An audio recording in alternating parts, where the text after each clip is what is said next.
Hello everyone, this is Chris from Spoon Graphics back with another video tutorial. Rather than show you how to create a specific effect, this time I thought I'd create more of a general guide to help you learn new tips and tricks.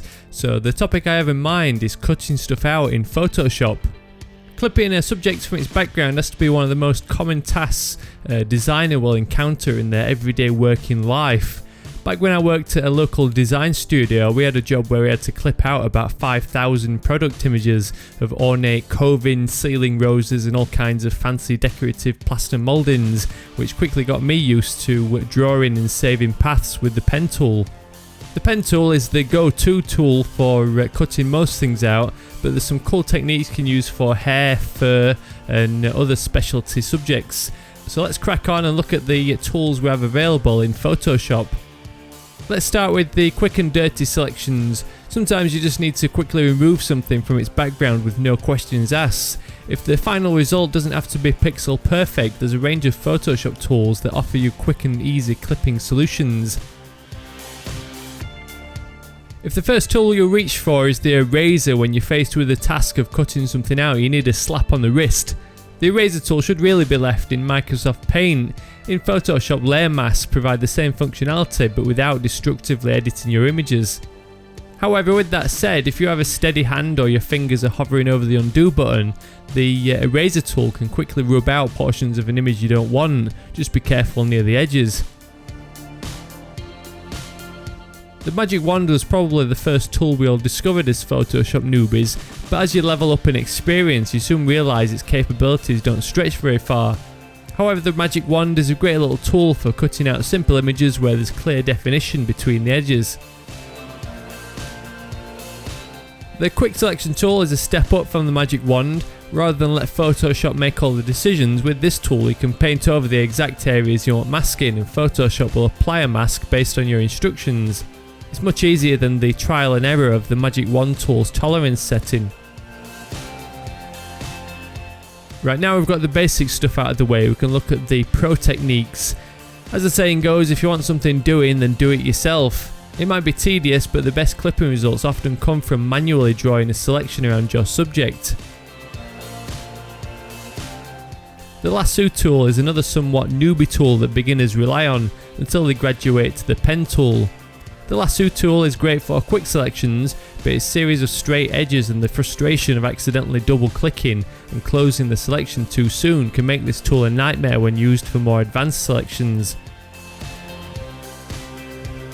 The pen tool has so many more benefits over the lasso tool. For starters, you can create curved outlines, which is useful for those of us who live outside the Minecraft world. The pen tool also creates paths that can be edited and saved for future use, which are valuable features when working on real-world projects. The basic mechanics of the pen tool's Bezier curves could take an entire video to explain, but once you've mastered this tool it becomes your new best friend. Trace your image, making an accurate path within a few pixels inside the edge of your subject to avoid capturing any slithers of background in your cutout, then close the path back at the starting point. This path can be tweaked using the direct selection tool, or you can save it by giving it a new name under the paths panel for easy reselection later. Your path can be converted into a selection at any time. You can even add feathering to eliminate any harsh edges. So the pen tool is the Swiss Army knife of Photoshop tools. There's not many situations where this thing can't be used, but there might be other techniques that are faster, especially when trying to tackle complex stuff like hair, fur or fine details. Now, tonal selections is the name I'm using for techniques that use the overall contrast and colour of an image to make a selection. These methods are great for ultra detailed images where it's just not feasible to draw a selection manually. Every image is made up of a red, green and blue channel that each contains a different tonal version of the picture. Channels have the ability to create the most perfect selections from ultra fine details such as hair or fur, but they don't work well with detailed backgrounds or where there's lack of contrast. In the channels panel, toggle the visibility of the red, green and blue channels individually to find the one with the highest contrast between the areas you want and the areas you don't. Drag it over the new icon to make a duplicate. You can increase the contrast further by adjusting the levels or curves to darken the blacks and lighten the whites. Once you've achieved good contrast between the fine details of your image, you'll also need to fill in any remaining areas of your desired selection manually with a black brush. Load the selection of your channel by command or control clicking on the thumbnail from the channels panel. Whenever you have an image with clear contrast between your subject and the background, the channels will provide the best and cleanest selection.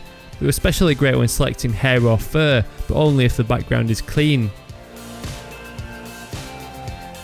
Colour range from the select menu is a handy tool that can be used to make quick selections based on the tones of an image.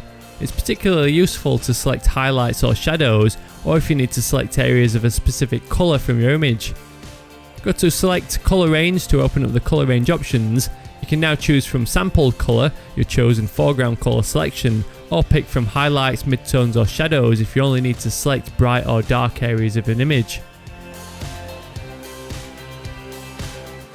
Masks are the ultimate non-destructive editing tools. Rather than permanently erasing your image, they hide the unwanted portions just in case you want to edit the selection later. Draw your masks manually or use them with any of the previously mentioned selection techniques to temporarily delete portions of your image.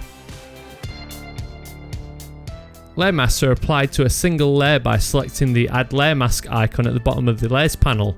Whatever areas of the mask are black are the portions of the layer that are hidden. We talked about layer masks being a better alternative to the eraser tool earlier. To use this technique with a mask, you would use the brush tool in place of the eraser and paint those unwanted areas away with the black brush. The key difference is if you make a mistake, you can rectify it by painting back over the area in white. Clipping masks are similar to layer masks, except they can be applied to multiple layers. They still work on the same principle of black areas are hidden and white areas are visible. Alt-click between two layers in the layer panel, or right-click on your chosen layer and select Make Clipping Mask from the menu. Remember to place the clipping mask under your main image in the layer stack. Now you've got a full arsenal of selection techniques, you're ready to tackle any kind of image your projects throw at you, but I've got a few more selection tips that can really help achieve the perfect result.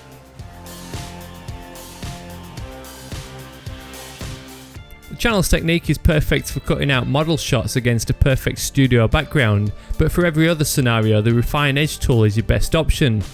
This tool should really be named the Hair tool, as that's really all I've seen it used for. It takes your basic magic wand, pen or lasso selection and expands it to intelligently capture all those fine details.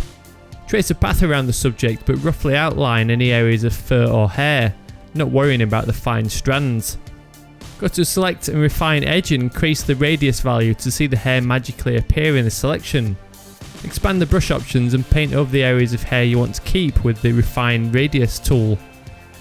Switch over to the Erase Refinements tool and paint around any areas where this Refine Edge adjustment isn't required. The final selection will hopefully make a good hair selection even against the most detailed of backgrounds, as long as there's enough contrast.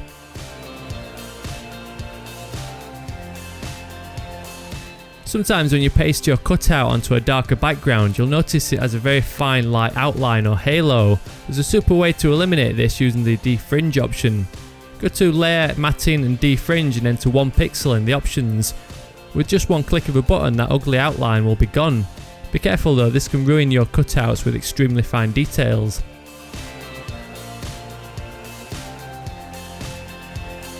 The tonal selection method that uses the channels can generate a perfect selection if the contrast and tone of the image is right. Levels and curves adjust the whole image, but you can fine-tune specific areas with the dodge and burn tools. Use the dodge tool to brighten areas of the image such as the sky. A blue sky will appear mid-grey in the channel selection, but you can brighten it up to add more contrast between it and your main subject. The burn tool can help darken areas within a selection that might be too delicate to paint with a pure black brush. Change the mode to shadows, midtones or highlights to safely target the right area. Sometimes it's just impossible to make a clean selection of a person's hair from an extremely busy background. In those situations, there's one final tip that can save the day: paint them some new hair.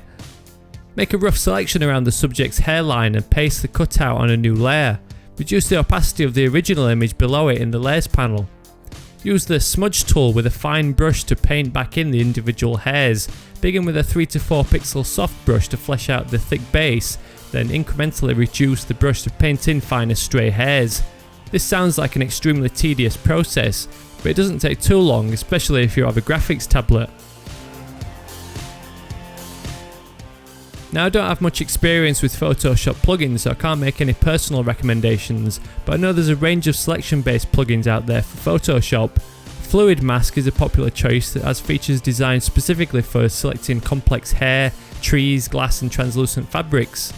If you find yourself spending countless hours cutting out images, you might find a little extra help from a plugin can speed up your workflow and improve your results. So I hope you found this guide useful. If you learned anything new, a thumbs up on YouTube or a share with your friends on Twitter or Facebook would be a massive help to spread the word. If you want to put your new tricks into practice, you can find a bunch of tutorials on my YouTube channel and on my website at spoon.graphics. So thank you very much for watching, and I'll catch you later.